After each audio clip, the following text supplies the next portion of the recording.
है 12 राजकुमारियाँ। बहुत समय पहले की बात है, एक राज्य में एक राजा राज किया करता था। उसकी 12 पुत्रियाँ थीं, सभी बहुत सुंदर थीं। वह सबसे बहुत प्रेम करता था, इसलिए उनकी सुरक्षा का विशेष ख्याल रखता था। किसी भी राजकुमारी को महल से बाहर जाने की अनुमति नहीं थी। वे हर समय कड़ी सुरक्षा में रहती थी। कुछ सैनिक हर समय उनके आसपास रहते ताकि उन पर किसी तरह का खतरा न आ सके। राजकुमारियों के रहने की व्यवस्था एक ही कक्ष में थी। रात में उनके सोने जाते ही वह कक्ष बाहर से बंद कर दिया जाता था ताकि न वे कक्ष से बाहर निकल सके, न ही उनके कक्ष में प्रवेश कर सके कोई। कक्ष के बाहर सैनिक तैनात रहते थे, लेकिन इतनी सुरक्षा के बाद भी जब राजा सुबह राजकुमारियों से मिलता तो उनके जूते फटे हुए होते थे। राजा हैरान रह जाता। पूछने पर राजकुमारियां कहती कि उन्हें भी नहीं पता कि उन्हें जूते कैसे फटे। हर दिन राजकुमारियों के लिए नए जूते लेने पड़ते। हर दिन राजकुमारियों के जूतों का फटना राजा के लिए एक रहस्य बनता जा रहा था। वह चाहता था कि इस रहस्य का पर्दाफाश हो, इसलिए अपने स्तर पर उसने कई प्रयास किए, लेकिन सफल नहीं हो सका।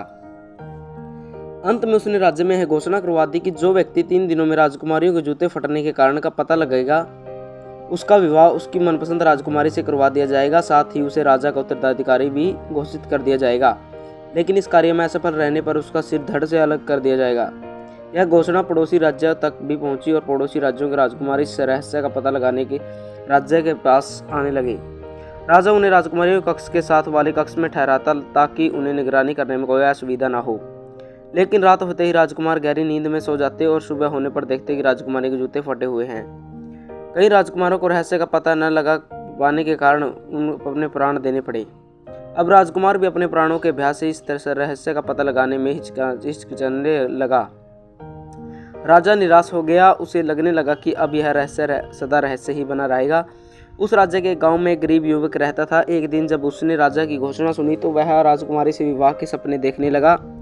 उसने सोचा कि गरीबी में जीवन यापन करने से अच्छा है कि इस रहस्य का पता लगाने में हाथ आजमाया जाए।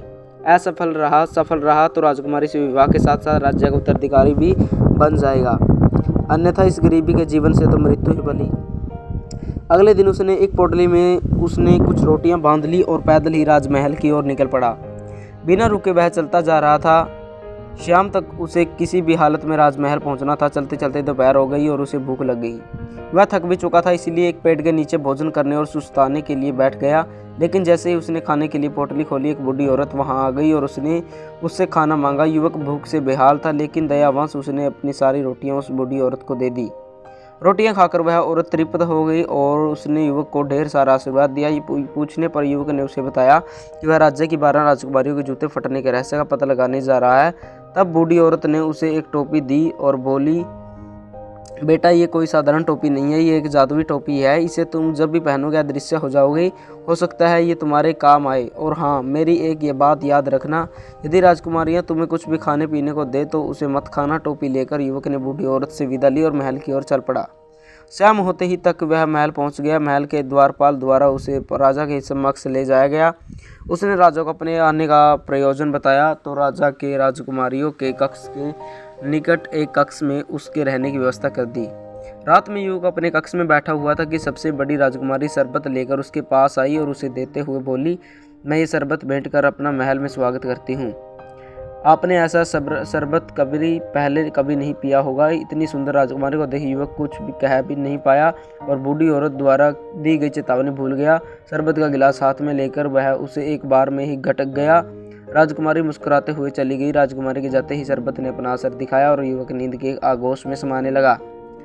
वास्तव में उस शरबत में नींद की दवा मिली हुई थी। रात भर युवक गहरी नींद में सोता रहा। सुबह उठकर जब वह राजा के पास गया तो उसे पता चला कि 12 राजकुमारियों के जूते फटे हुए हैं।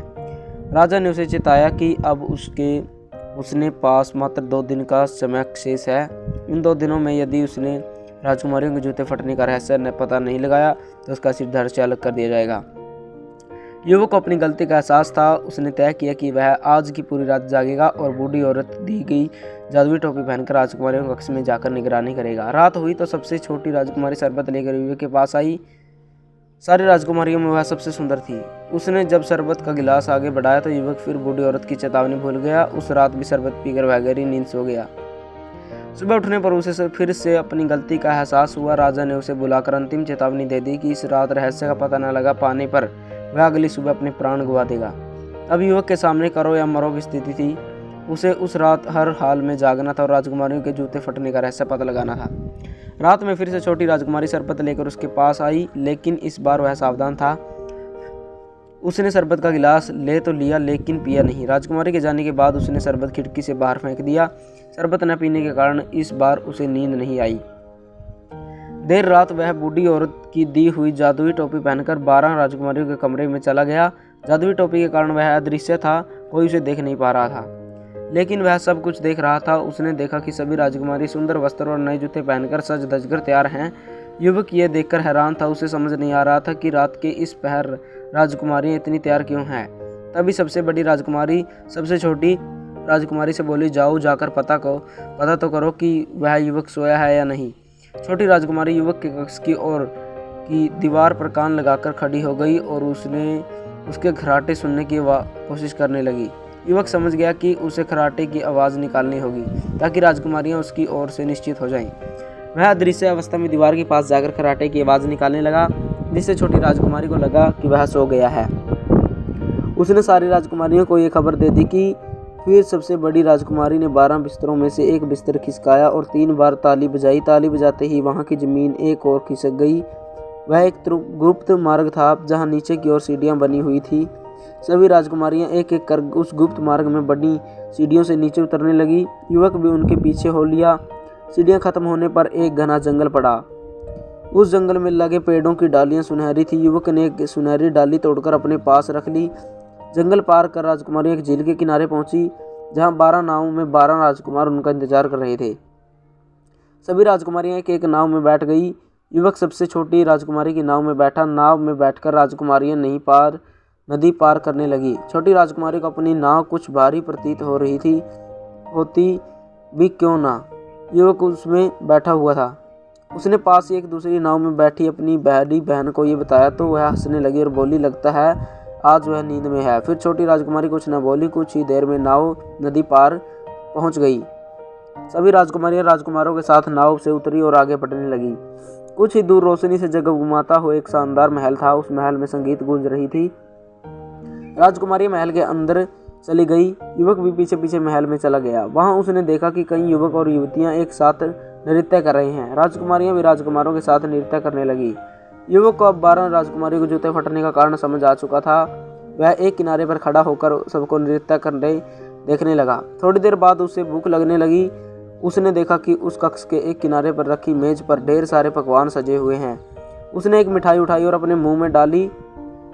उसी समय सबसे छोटी राजकुमारी की नज़र उस ओर चली गई और उसने मिठाई को हवा में उड़ते और गायब होते देख लिया। यह देखकर वह डर गई। वह सबसे बड़ी राजकुमारी के पास गई और यह बात बताई तो वह बोली, लगता है तुम आज खुली आंखों से सपने देख रही हो। छोटी राजकुमारी क्या कहती? वह चुप हो गई। इधर युवक ने वहां रखे बर्तनों में से एक सुनहरा प्याला उठाया और अपने पास रख लिया।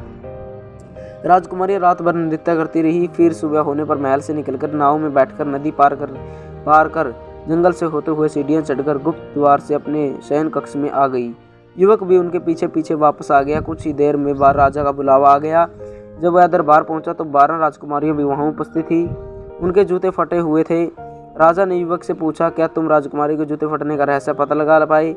यदि नहीं तो अपनी अंतिम सांसें ले लो। युवक बोला, महाराज मैंने इस रहस्य के बारे में पता लगा लिया है। और उसने रात की पूरी घटना राजा को बता दी। प्रमाण स्वरूप उसने जंगल में पेड़ से तोड़ी सुनहरी डाली और महल से उठाया सुनहरा प्याला राजा के समक्ष प्रस्तुत किया। राजा ने जब राजकुमारियों से इस बारे में पूछा तो उन्होंने भी ये बात स्वीकार कर ली। राजकुमारियों के जूते फटने का रहस्य उजागर हो चुका था। राजा ने अपना वचन निभाते हुए युवक से पूछा कि वह किस राजकुमारी से विवाह करना चाहता है। युवक ने सबसे छोटी राजकुमारी से विवाह की इच्छा जताई। राजा ने युवक का विवाह सबसे छोटी राजकुमारी से करवा दिया और उसे अपना उत्तराधिकारी घोषित कर दिया। इस तरह अपनी नेकदिली और निडरता से एक साधारण युवक उस राज्य का उत्तराधिकारी बन गया। तो कैसी लगी दोस्तों आपको ये कहानी, कमेंट करके जरूर बताएं। अगर आप हमारे चैनल पर नए हो तो चैनल को सब्सक्राइब करें, वीडियो को लाइक करें, शेयर करें। धन्यवाद दोस्तों।